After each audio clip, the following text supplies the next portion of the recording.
Have you ever been watching a game and you see a player make a move, a pass, a decision that just seems impossible? It's like they're seeing the game in slow motion while everyone else is in real time. We've all wondered what separates the really good players from the true on-court geniuses.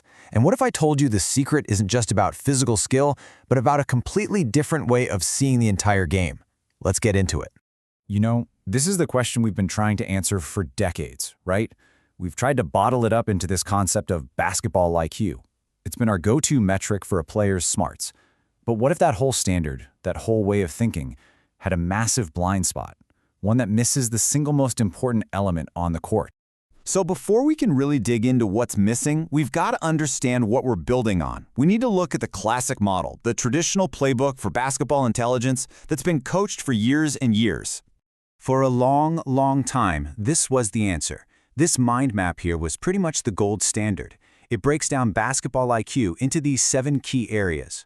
Things like understanding game situations, the score, the clock, to knowing different offensive and defensive schemes, and maybe most importantly, just being aware of your own role on your team. This was, for all intents and purposes, the complete picture. And if you boil it all down, the old model really stands on these 4 pillars. First, self-awareness. What are you good at? What are you bad at? Then, game state. What's the score? How much time is left? Tactical environment. Do you know the plays? And finally, spatial awareness. Where are you and where are your teammates? You see the pattern here, right? It's all very focused on you and your team. Okay, so this classic model, it's a really solid starting point. For sure, it helps players understand their place within their own team's world. But here's the thing. As the game has gotten faster, smarter, and way more complex, a huge blind spot has started to show, and now it's just impossible to ignore. And listen, to be clear, this framework is powerful. I mean, it's produced generations of smart, highly effective players who really get the fundamentals of the game on a deep, deep level. But it's just not the whole story. It's missing one absolutely crucial piece of the puzzle, something that is literally present in every single moment of a basketball game. And this right here, this sums up the problem perfectly.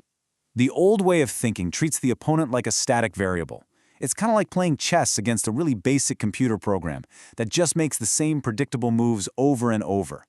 But that's not reality, is it? In a real game, your opponent is a thinking, reacting, dynamic adversary with their own unique habits and skills. So, how do we fix it? How do we account for that adversary? Well, we build a new model, one that takes that classic foundation and then adds 3 massive expansions. And all of them are about finally factoring in that other team. And these 3 steps, they're not just small tweaks, they fundamentally change how you see the game. We're going to go from simple awareness to triangulated awareness, from generic matchups to super-specific technical profiles, and we're going to start treating a player's physical state as a key factor in every single decision. Let's break them down one by one. All right, first up, triangulated awareness. This is huge. Instead of just asking, where are my teammates? The genius player is asking, okay, how fast can that specific defender close the gap between my teammate and the rim? All of a sudden, the court isn't just a floor with spots, it's a dynamic grid of angles and speeds. A pass is no longer just to an open guy, it's a split-second calculation based on a defender's recovery speed. Next, we have technical propensities. With this, the old, simple idea of a matchup is basically obsolete. We are now profiling the opponent in insane detail. For example, knowing a defender always shades to stop a right-handed drive, while an elite player can use a little hesitation dribble to their right because they know it'll open up the lane to their left. See? It's about exploiting specific, individual habits, not just playing against the jersey. And the final piece of the puzzle is physicality. A 2-on-1 fast break, it's not just a simple numbers game anymore. If that one defender has a massive wingspan, they can cover way more ground, pretty much turning that 2-on-1 into a contested mess. And what's really wild here is adding opponent fatigue into the mix. A truly smart player will attack the defender who just had to sprint the full length of the court, knowing their reaction time is going to be just a fraction of a second slow. So what happens when we put it all together? When we merge that classic model with these 3 new adversarial layers? Well, what we get is a completely new vision of what an on-court genius actually is. It's someone who sees the entire competitive landscape, not just their side of it. This table right here, this is the whole aha moment. Just look at the evolution. Court awareness goes from just knowing where your teammates are to adding the opponent's defensive footprint and how fast they can recover. Game situations isn't just about the score and clock anymore. Now it includes the opponent's fatigue level. And finally, matchups go from being a generic pairing to a super specific technical and physical profile of the actual person you're up against. It changes everything. And all of this leads us to this brand new idea, adversarial intelligence.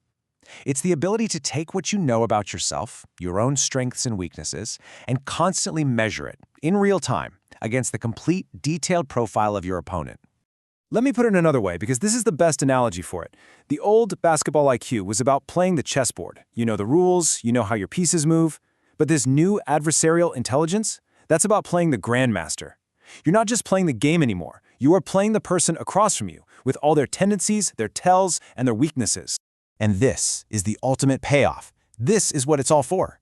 The difference between simply reading what the defense is giving you and actively predicting what it's about to do. We're no longer just talking about passing to an open teammate. We're talking about passing to the spot where your teammate will be open in 2 seconds because you've already predicted exactly how the defense is going to overreact and collapse. Which kind of leaves us with this one last fascinating question to chew on.